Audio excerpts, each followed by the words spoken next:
Jadi mas-mas sama mbak-mbak, jadi penting sekali mas-mas sama mbak-mbak ini tahu medan tempurnya dalam hal publikasi. Nah, apa itu jurnal bagus, jurnal berimpact factor, mana conference tier 1, apa itu jurnal nasional terakreditasi, apa itu jurnal konferensi nasional dan sebagainya. Nah, itu silakan Bapak Ibu harus tahu dulu seperti itu. Nah, mungkin sering baca Sinta versi apa, nah, itu ya. Lalu jurnal berimpact factor dan sebagainya supaya Bapak Ibu tahu ya target apa yang mau disubmit ya. Target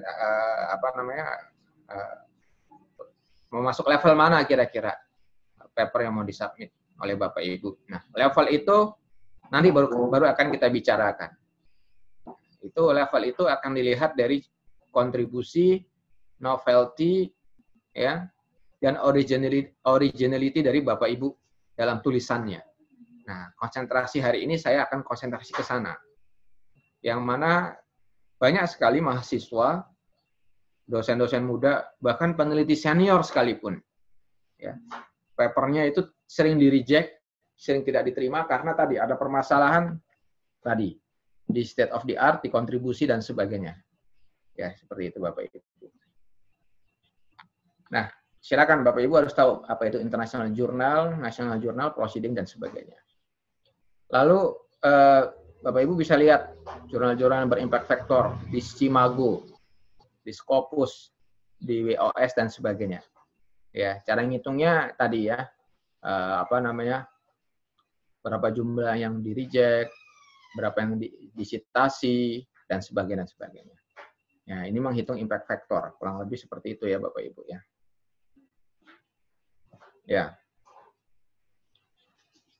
Ini bisa dibaca, searching, gampang. Nah, tapi Bapak Ibu harus lihat-lihat juga, karena sekarang banyak juga jurnal predator, konferensi bagus. Insya Allah kalau IEEE tidak, konferensi bagus adalah konferensi yang tidak di review, bahkan nanti akhirnya di blacklist. Nah, kita nggak, insya Allah kita coba jaga itu. Silakan baca di IEEE.org. Ya, itu ada namanya tadi 46 society itu ada robotik, tapi memang berhubungannya sama komputer. Kalaupun education yang berhubungannya sama online learning, komputer dan sebagainya. Kalaupun bisnis, ya bisnis yang tadi itu bisa. Jadinya namanya. Berikutnya lagi, nah ini contohnya Bapak Ibu, Mas-mas sama Mbak-mbak, ini jurnal IEEE. Ya, mohon maaf nih bukannya ini ya jaminan mutu lah. Kalau jurnal IEEE, susah itu tembus jurnal IEEE. Saya saja seumur hidup tembus jurnal IEEE nggak banyak. Tapi kalau konferensi yang bagus saya banyak. Ya.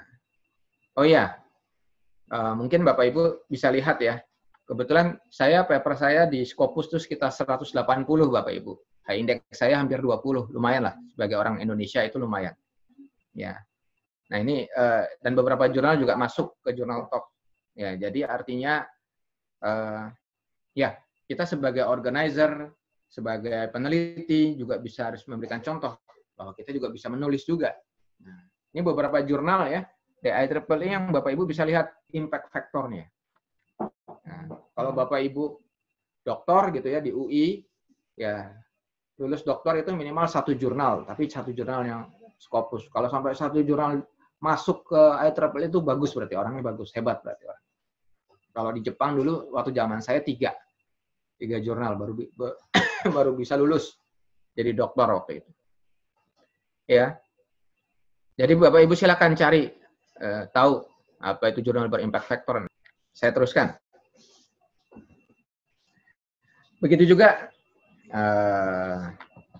kita ada namanya H-index Bapak Ibu. H-index ini bisa H-index terhadap jurnalnya atau H-index kepada penelitinya Bapak Ibu. Nah, Bapak Ibu biar tahu nih apa itu H-index.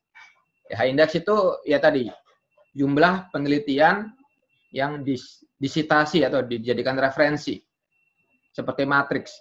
Jadi kalau H-index saya 20, artinya ada 20 paper saya yang pernah disitasi 20 kali lebih. Seperti itu Bapak Ibu. ya. Dan nah ini contoh, kalau ini ada high index jurnal dan ada high indexnya orang. High indexnya jurnal itu berarti jurnalnya sering disitasi, ya. High index orang berarti orangnya itu sering tulisannya disitasi.